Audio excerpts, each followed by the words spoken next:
بسم الله الرحمن الرحيم. وعن سويد بن وهب عن رجل من أبناء أصحاب النبي صلى الله عليه وسلم عن أبيه قال رسول الله صلى الله عليه وسلم: من ترك لبس ثوب جمال وهو يقدر عليه وفي رواية تواضعا كساه الله حلة الكرامة ومن تزوج لله توجه الله تاج الملك. رواہ ابو داود. کل کے سبق میں من تشبہ بقوم فہو منہم پر بات ہوئی تھی کہ جو کوئی بندہ کسی قوم کے ساتھ مشابہت اختیار کرتا ہے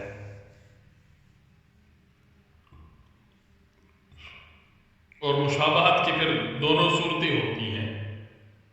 مشابہت بالکفار بھی ہے، بالفساق والفجار ہے، اور مشابہت صلحاء اور نیک لوگوں کی بھی ہے. تو جو جس طرح کی مشابہت اختیار کرتا ہے اللہ اس کے ساتھ ویسے ہی معاملہ فرماتے ہیں. کتاب اللباس ہے. حضور نبی کریم صلی اللہ علیہ وسلم نے ارشاد فرمایا: جو کوئی بندہ عاجزی کے خاطر خوبصورت کپڑا پہننا، مہنگا کپڑا پہننا اور زیب و زینت والا کپڑا پہننا چھوڑ دیتا ہے، حالانکہ وہ اس کو استعمال کرنے پر قادر ہے، یعنی قدرت رکھتا ہے کہ وہ اچھا کپڑا پہنے، زینت والا کپڑا پہنے، مہنگا کپڑا پہنے، لیکن اس لیے اختیار کرتا ہے تاکہ اس کے اندر عاجزی آ جائے، تو اللہ اس کے اس تواضع کے بدلے اس کو کرامت کا جوڑا پہنائے گا، عزت کا جوڑا اللہ اس کو پہنائے گا. اور وہ دنیا میں بھی ہو سکتا ہے اور آخرت میں ہونا تو یقینی ہے، کیونکہ آخرت دار الجزا ہے. انسان دنیا میں عمل کرے گا تو اس عمل کا بدلہ اللہ اس کو آخرت میں عطا فرمائے گا.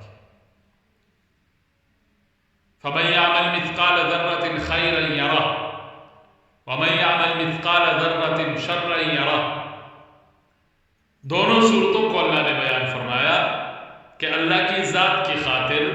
اگر کوئی چھوٹے سے چھوٹا عمل بھی دنیا میں بندہ نیکی کا کر لیتا ہے تو کل قیامت والا دن اللہ اس کو اس نیکی کا بدلہ اور ثواب ضرور عطا فرمائے. تو انہی میں سے ایک عمل اس لیے کرتا ہے تاکہ میرے اڑوس پڑوس یا میرے ساتھ والے، میرے کلاس والے، میرے برادری رشتہ دار، ان کے دل میں کوئی بات نہ آ جائے، وہ میرے اس مہنگے کپڑے کی وجہ سے یا میرے اس لباس کی وجہ سے کہیں وہ لوگ جو ہے وہ کسی مسئلے میں مبتلا نہ ہو جائے، یا ان کے دل کو ٹھیس نہ پہنچے، ان کو میرے ان کپڑوں کی وجہ سے، میرے اس لباس کی وجہ سے تکلیف نہ ہو. اسی وجہ سے وہ اپنے سٹیٹس سے نیچے آ کر ان لوگوں جیسا بن کر زندگی گزارتا ہے. اور یہ سب کچھ بخل کی وجہ سے، کنجوسی کی وجہ سے یا غربت کی وجہ سے نہیں کر رہا، بلکہ رب تعالیٰ نے اس کو بہت کچھ عطا کیا ہے، اس لیے کر رہا ہے تاکہ میرے اندر بھی عاجزی آ جائے اور میں ان لوگوں میں ان جیسا جو ہے وہ اپنے آپ کو شمار کروں. تو اس کا بدلہ اللہ یہ دیں گے کہ اس کو کرامت کا جوڑا پہنا ہے. حلہ جوڑے کو کہا ہے، پورا جوڑا کس کو کہتا ہے. اور اس صرف لباس میں نہیں ہے معاملہ. آپ نے واقعہ پہلے بھی سنا ہوگا، ہمارے بزرگوں میں سے ایک بزرگ گزرے ہیں، بہت اللہ والے اور بہت ان کے مریدین اور بہت سارے ان کے متعلقین. ہر سال ان کے گھر کی لپائی اور وہ خرچہ آتا تھا تو کسی ایک نے کہہ دیا حضرت ایک ہی دفعہ مکان پکا کرا لیتے ہیں تاکہ بار بار کے خرچے سے بچ جائے. تو فرمانے لگے اتنا پیسہ میرے پاس نہیں ہے کہ اپنے اڑوس پڑوس کے سارے مکان جو ہے وہ پکے کرا لوں. اگر میرا مکان پکا بن جائے اور باقیوں کا اسی طرح کچا ہو تو ان کو تکلیف ہوگی، اس لیے میں یہ خرچہ تو برداشت کر لوں گا، لیکن میری وجہ سے ان کو تکلیف ہو یہ بات مجھ سے برداشت نہیں ہوتی. یہ چیز ہوتی ہے اللہ. اور دوسرا بیان فرمایا صلی اللہ علیہ وسلم نے من تزوج للہ، ہر بندے کی کوشش ہوتی ہے کہ شادی جو ہے کسی مالدار گھرانے میں ہو، اور آج کل تو معاملہ زیادہ ہی اٹھ گیا، یہ نہیں دیکھا جاتا بچی کے عادات کیا ہے، یہ نہیں دیکھا جاتا اس کا خاندان کیا ہے، یہ نہیں دیکھا جاتا اس کے جو ہے وہ ان کے رسم و رواج کیا ہے، ان کا عقیدہ کیا ہے، بس یہ دیکھتے ہیں اس کی نوکری ہے یا اس کے پاس پیسہ ہے، مالداری دیکھی جاتی ہے۔ آپ صلی اللہ علیہ وسلم نے ارشاد فرمایا تنکح المرأة لأربع، 4 وجہ سے کسی بچی کی طرف رشتہ نکاح کا بھیجا جا سکتا ہے، ان میں ایک حسن و جمال ہے، ایک حسب و نسب ہے، ایک مالداری ہے اور ایک دینداری ہے۔ آپ صلی اللہ علیہ وسلم نے واضح لفظوں میں، مشکات ثانی میں کتاب النکاح میں روایت موجود ہے، آپ صلی اللہ علیہ وسلم نے واضح لفظوں میں فرمایا فاظفر بذات الدین تربت یداک، کہ اگر کہیں رشتہ آپ نے تلاش کرنا ہو تو اس رشتے میں جو پہلے نمبر پر آپ نے چیز رکھنی ہے وہ دینداری کو رکھنا ہے، کیونکہ باقی سب چیزیں ختم ہونے والی ہے، ناپائیدار ہے، فانی ہے، اور دینداری ایسی چیز ہے اگر ایک بھی بچی دیندار کسی گھر میں آ جائے تو وہ پورے گھرانے کو دیندار بنا دیتی ہے۔ تو آپ صلی اللہ علیہ وسلم نے ارشاد فرمایا من تزوج للہ، جو بندہ اللہ کی رضا کی خاطر نکاح کرتا ہے تو اللہ اس کو بادشاہت کا تاج پہنائے گا۔ اب کیا مطلب ہے اس کا؟ حاشیہ آپ کے سامنے ہے، اس میں موجود ہے کہ جو بندہ اپنے درجے سے کم درجے کی لڑکی کے ساتھ، معاشرے میں ایسی لڑکی کے ساتھ جس کی طرف کوئی رشتہ بھیجنے کے لیے تیار نہیں ہے،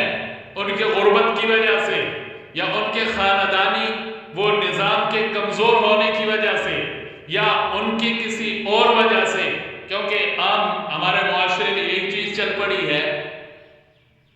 کہ اسٹیٹس والوں کو دیکھا جاتا ہے، گاڑی، مکان اور زمین کو اور ان چیزوں کو دیکھا جاتا ہے، حالانکہ ان میں سے کوئی بھی ان کو دینے کے لیے تیار نہیں ہوتا۔ ہمارے بہت سارے ایسے مسائل ہیں جہاں پر بچی زمیندار کی بیٹی ہے، جب شادی ہو جاتی ہے وہ ایک بار تو کہہ کے دیکھے مجھے میرا حصہ دو، بھائیوں سے ذرا اپنا حصے کے لیے مطالبہ تو کرے،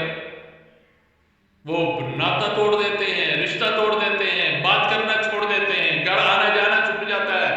اس لیے بہنیں ڈر کے مارے اپنا حصہ بھی مانگنے کے لیے تیار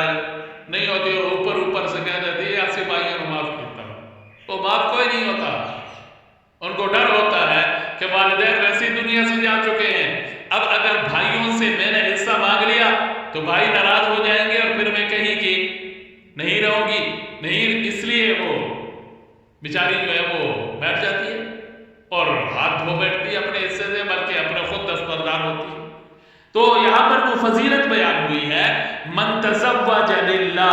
اس کا مطلب یہ ہے کہ اپنے سے کم درجے کے کسی بچی کے ساتھ اس لیے رشتہ کرتا ہے، اس لیے نکاح کرتا ہے تاکہ مجھ سے میرا رب راضی ہو جائے، تو پھر رب اس سے ایسے راضی ہوتے ہیں کہ اس کو پھر اللہ رب العزت کی ذات دنیا میں یا آخرت میں بادشاہت کا تاج اس کے سر پر اللہ سجا دے۔ تو یہ 2 چیزیں آپ صلی اللہ علیہ وسلم نے بیان فرمائی ہے، ایک میں کرامت کے جوڑے کا ذکر ہے، عزت کے جوڑے کا ذکر ہے، اور دوسرے میں بادشاہت کے تاج کا ذکر ہے، جہاں بندہ قدرت رکھتے ہوئے صرف اپنی عاجزی اور تواضع ظاہر کرنے کے لیے کم درجے کا لباس پہنتا ہے، بڑھیا قسم کا لباس چھوڑ دیتا ہے، اور دوسرا جو اللہ کی رضا کی خاطر کم درجے کے بچی کے ساتھ رشتہ کرنے کے لیے رضامند ہوتا ہے، تو دنیا اور آخرت میں اللہ کی طرف سے ایسے بندے کے لیے یہ انعام ہے۔ ہمارے ہاں یہ چیز بہت تقریباً ختم ہوتی جا رہی ہے، صرف اور صرف جیسے میں نے آپ کو کہا دنیا داری کو دیکھا جاتا ہے، پیسے کو دیکھا جاتا ہے، اپنے کسی سیاسی مفاد کو دیکھا جاتا ہے، جبکہ کوشش یہی کرنی چاہیے کہ غریب گھرانے کیوں نہ ہو لیکن ان میں دینداری ہو تو وہاں پر رشتہ کرنے کو ترغیب دینی چاہیے۔ غریب بچی آئے گی گھر میں تو وہ تمہارے پاس جو موجود چیزیں ہیں اس پر وہ خوش رہے گی،